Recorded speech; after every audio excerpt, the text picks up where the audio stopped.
அனைவருக்கும் வணக்கம். தெய்வீக பலன்கள் சேனல் சார்பாக தங்களை அன்புடன் வரவேற்கிறோம். இன்று நம் காணொலியில் காண விரும்புவது சேலம் மாவட்டத்தில் தாரமங்கலத்தில் அமைந்துள்ள கைலாசநாதர் ஆலயத்தை பற்றி விரிவாக பார்க்கலாம்.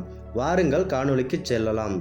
சேலம் மாவட்டத்திலிருந்து தாரமங்கலத்தின் பேருந்து நிலையத்தின் அருகே இந்த கைலாசநாதர் ஆலயம் அமைந்துள்ளது. இங்கே மூலவராக கைலாயநாதர் இருக்கிறார். இறைவியாக சிவகாமி சுந்தரி அருள்பாலிக்கிறார். இந்த ஆலயமானது காலையில் நடை திறந்திருக்கும் நேரம் காலை 6 மணி முதல் 11 மணி வரை, மாலை 5 மணி முதல் இரவு 8 மணி வரை திறந்திருக்கும்.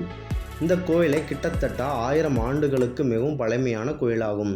இந்த தாரமங்கலத்தின் அருகே அமரகுந்தி என்ற ஊர் இப்பொழுது உள்ளது. அந்த அமரகுந்தி கெட்டுமுதலி என்ற ஒரு மன்னர் ஆட்சி செய்து வந்தார். அப்போது அந்த இடத்தில் ஆட்சி செய்து வந்த அந்த அரசன் நிறைய பசுக்களை வாங்கி அது மேய்ச்சலுக்கு பயன்படுத்தி வந்தார். அப்போது ஒவ்வொரு பசுக்களும் ஒவ்வொரு இடத்தில் பிரிவாக பிரிந்து மேய்ச்சலுக்கு சென்று வந்ததாக கூறப்படுகிறது.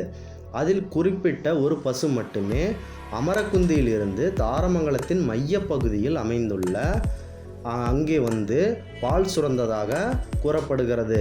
இப்படி வழக்கமாக பால் சுரந்து இறைவனுக்கு பிரதிஷ்டை செய்யும், அதாவது அபிஷேகம் செய்யும் நோக்கில் அந்த பசுக்கள் நின்று அந்த பாலை கீழே சிந்திக்கொண்டே இருந்தது.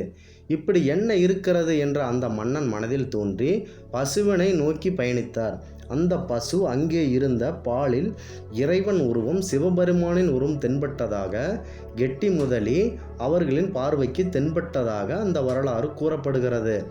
அப்போது கெட்டி முதலி அவர்கள் பக்தி பரவசம் தன் மெய்மறந்து இறைவனை 2 கரங்களால் வணங்கி அந்த இடத்தில் சிவபெருமான் இருப்பதை உறுதி செய்தார்.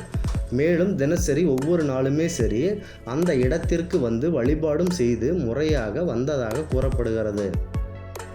இவ்வாறு ஒரு பசுக்களுமே அந்த இடத்தில் பாலாபிஷேகம் செய்ததாக கூறப்படுகிறது. இதனால் அசரேறி தோற்றம் கொண்டு எனக்கு இங்கே ஒரு ஆலயம் எழுப்புமாறும் கேட்கிறார் சிவபெருமான். இப்படி பல வருடங்கள் கடந்த பின்பு இறுதியில் வணங்காமுடி இந்த ஆலயத்தை கட்டியதாக வரலாறு தெரிவிக்கிறது. இந்த கோவிலின் சிறப்புகள் மற்றும் பெருமைகள் போன்றவற்றை பற்றி பார்க்கலாம்.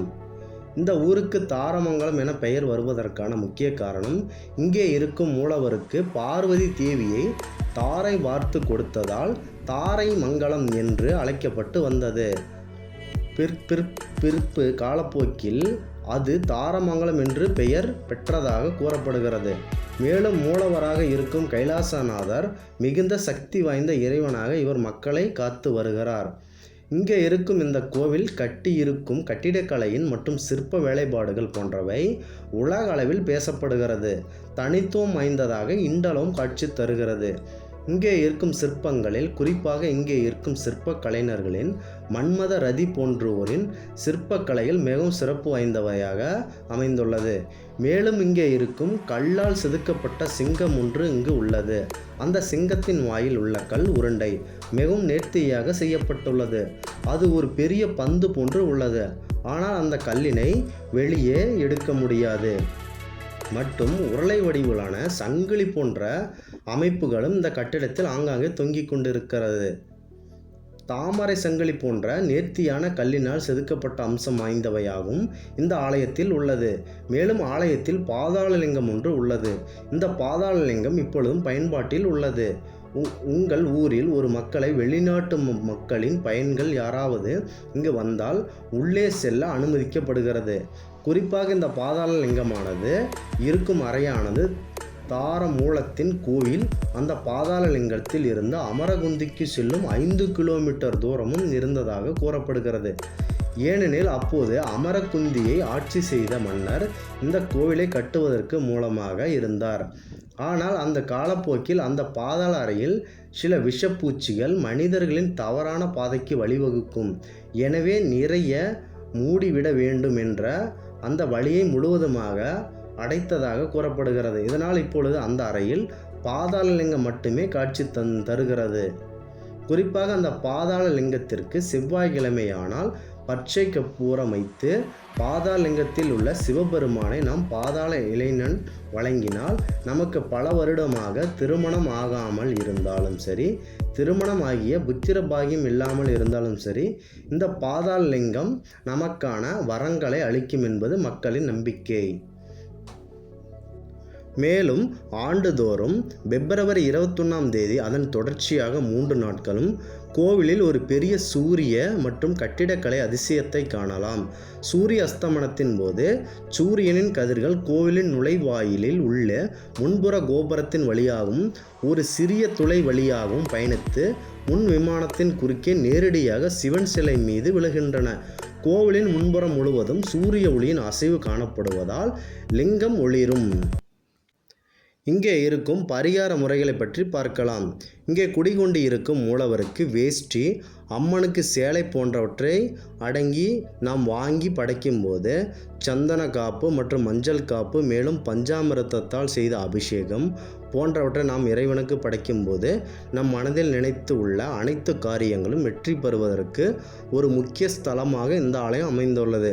குறிப்பாக தொழிலில் முன்னேற்றம் ஏற்படாமல் தடைபட்டு இருக்கும் மக்கள் இங்கே வந்து இந்த ஆலயத்தினை முறையாக பரிகார முறைகளை செய்து வந்தாலும் தொழில் முன்னேற்றம் அடைந்து வாழ்க்கையில் ஒரு நல்ல உயர்வினை அடைவீர்கள். மேலும் நெய் வைத்தியம், இங்குள்ள இவர்களுக்கு அன்னதானம் போன்றவற்றை நீங்கள் மேற்கொள்ளும் போது மற்றும் இறைவனின் அருள் நிச்சயம் உங்களுக்காக கிடைக்கும். சிவனின் முக்கிய நாட்களான பிரதோஷம், அமாவாசை நாட்களில் சிறப்பான அபிஷேகங்கள் இங்கு நடைபெறும். மேலும் தைப்பூசம் போன்ற நாட்களில் இங்கே இருக்கும் மூலவருக்கு உரிதான பெரிய மகா தேர் ஒன்று உள்ளது. அதன் தேரோட்டம் காண லட்சக்கணக்கில் மக்கள் கூடுவார்கள். மேலும் கோவிலின் அருகே விநாயகர் ஒருவர் இருக்கிறார். அவர் தலை மீது பக்கத்தில் இருக்கும் கிணற்றில் தண்ணீரை மூன்று ஊற்றினால் பக்கத்தில் இருக்கும் கிணற்றிலேயே ஊற்றும். இந்த அதிசயத்தை காண மக்கள் அனைவரும் கூடி வருவார்கள். அதாவது விநாயகரின் தலையின் மீது தண்ணீர் ஊற்றினால் பக்கத்தில் இருக்கும் கிணற்றில் போய் அந்த தண்ணீரானது ஊற்றுகிறது. இதை கண்டு மிகவும் ஆனந்தப்படுகிறார்கள் மக்கள். இது கட்டிடக்கலையின் மிகப்பெரிய சக்தியாகும்.